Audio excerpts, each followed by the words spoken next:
Bonjour à tous, aujourd'hui on va parler du Honor 10 Honor. Ah ça y est, confirmé la date de sortie de son smartphone en France, il a été présenté, on l'a vu il n'y a pas très longtemps en Chine, ça y est, il va arriver en France. Alors vous allez voir, c'est intéressant parce que en réalité, en termes de prix, il se positionne extrêmement bien par rapport à un Honor 9, il est un peu moins cher, mais ça on va le détailler, on y va tout de suite.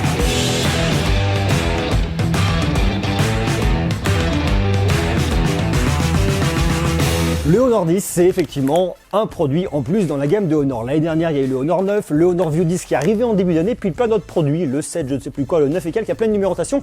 Une numérotation qui devient un petit peu plus compliquée chez Honor. Alors là, effectivement, j'en ai déjà parlé il y a quelques temps, le Honor 10 a été présenté en Chine il y a quelques semaines. On a déjà eu l'occasion d'en discuter dans une précédente vidéo que vous pouvez aller voir. Et là, justement, bon, point de vue fiche technique, c'est toujours la même chose. Maintenant, on va essayer de comprendre un peu ce qu'il y a derrière tout ça, la stratégie marketing de Honor, voir pourquoi est-ce qu'ils nous sortent ce produit-là. Est-ce qu'il est intéressant par rapport aux autres produits de la gamme de Honor? On va aussi voir du côté de chez Huawei ce qui est intéressant. Et puis, essayer de comprendre un peu, démêler un peu la stratégie derrière tout ça et savoir au final, est-ce que ce Honor 10 vaut le coup, oui ou non? Alors, on va regarder déjà d'un point de vue technique. J'ai bien évidemment potassé comme d'habitude. On va refaire un petit tour, hein. On a une encoche en haut. On voit effectivement que cette encoche a de plus en plus de succès, y compris pour les smartphones du côté d'Android. Vous avez en bas une bande noire qui est quand même assez large. Malgré tout, on est sur un smartphone qui n'est pas forcément trop cher, donc on ne pouvait pas avoir un truc borderless avec un design, je dirais en tout cas complètement dingue, complètement révolutionnaire, mais néanmoins, il fait parfaitement bien l'affaire. Le dos se tient plutôt bien, il est sympa. Bon voilà, on va pas non plus lui demander la lune. Il est pas mal, il est plutôt sexy et on le retrouve vraiment dans les standards actuels pour des produits, je dirais, milieu de gamme. Au point de vue de l'écran, vous avez un écran 5,84 pouces, format 18/9, c'est du 2280 par 1080 pixels, c'est du FHD+, 416 ppp, c'est une dalle IPS, c'est un écran LCD, pour ça c'est plutôt pas mal. Côté luminosité, contraste, ça fera parfaitement l'affaire, vous ne serez pas déçu de ce côté-là. Ensuite, au niveau de la puissance, vous avez quand même un Kirin 970 cadencé à 2,36 GHz.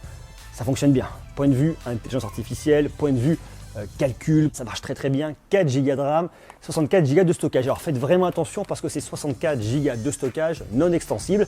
Contrairement à un Honor View 10 qui est extensible, là le Honor 10 ne l'est pas. Faut pas se planter. Vous avez aussi la possibilité de l'acquérir en 128 Go de stockage. Ça vous coûtera quand même 50 € de plus, mais ça le tarif, on verra après. Alors côté photo vidéo, c'est plutôt pas mal. Vous avez à l'arrière un double module photo, un de 16 mégapixels couleur et un 20 mégapixels monochrome, un grand classique chez Honor de coupler de la couleur à un monochrome, et à l'avant vous avez un 24 mégapixels. Vous pouvez filmer en 4K. Attention à la stabilisation, c'est pas le point fort de Honor. Si vous cherchez un truc stabilisé, il faut passer votre chemin. Côté OS, on tourne sous un Android 8.1 Oreo, vous avez la surcouche Emotion UI, le Bluetooth 4.2, c'est pas du Bluetooth 5.0, mais bon, ça fera l'affaire. Vous pouvez mettre 2 cartes SIM directement si vous êtes frontalier et que vous avez une carte d'un pays, de l'autre, que vous voyagez beaucoup. Vous avez aussi des besoins d'une double carte SIM à usage professionnel. Ça fera parfaitement l'affaire. La recharge, c'est de l'USB type C. La batterie, c'est une 3400 mAh qui ne vous décevra pas. Ça fonctionne plutôt bien. Et niveau dimension, on va être très précis. Attention, c'est un appareil qui fait 149,6 cm, 71,2 cm et 7,7 mm. Tout ça pour un poids que je n'ai pas noté. Donc, on va passer le poids. Il est disponible en 4 couleurs, le bleu, le noir, le gris et le violet. Alors côté tarif, c'est là que ça devient intéressant parce que le Honor 9 était quand même supérieur en termes de tarif à 400 €. Là, ils ont vraiment fait un effort pour, je dirais, draguer toute cette cible, toute cette clientèle qui veut des smartphones de bonne qualité et pas cher. On est à un tarif, je vous dis en dessous des 400 €, c'est vraiment en dessous des 400 €. C'est 399,90 centimes. Donc là, très clairement, on est à 10 centimes près en dessous des 400 €. Pour le modèle en 64 Go, si vous le voulez en 128 Go, il faudra rajouter 50 € de plus. On est très précisément à 449,90 €. On voit qu'on a un tarif qui est vraiment très agressif pour aller concurrencer tous les smartphones chinois. Vous avez le Asus, le Zenfone 5 qui est annoncé il n'y a pas très longtemps. Il y a Xiaomi qui se positionne. Du côté de la Corée, on a Samsung qui est aussi super agressif, notamment avec son nouveau Galaxy S6 qui va débarquer très prochainement en France.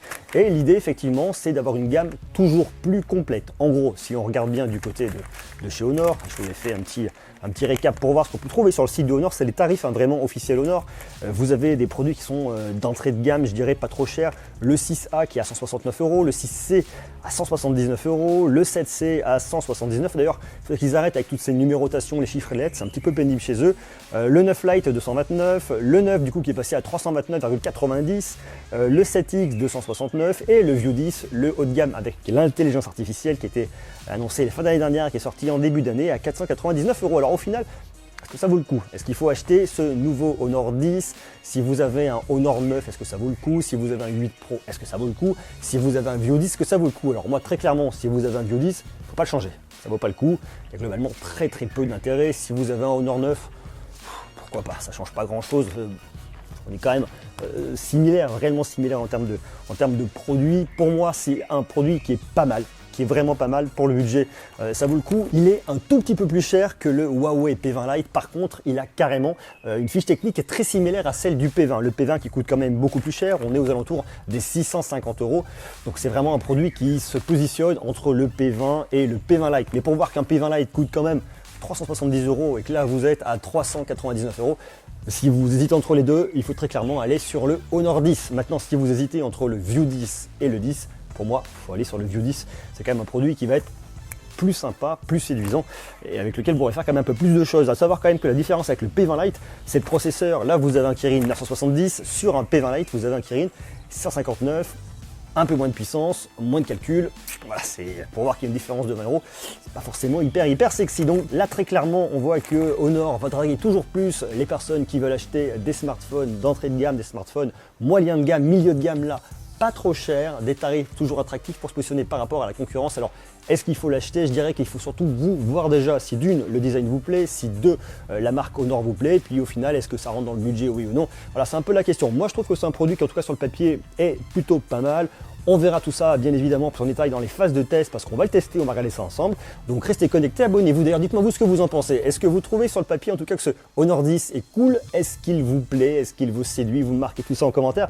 Bien évidemment, comme d'hab, on reste connectés. Il y a plein de choses qui vont venir à l'avenir. Justement, on va parler de plein de nouveaux produits qui arrivent. Là, ce mois de mai, il y a plein de produits qui fleurissent de tous les côtés. C'est comme les fleurs au printemps. Donc, on va rester connectés, on va en profiter. Comme d'hab, je vous invite à me laisser des jolis pouces, vous me marquez tout ça en commentaire. Et on en reparle très bientôt. Soyez sages. Ciao!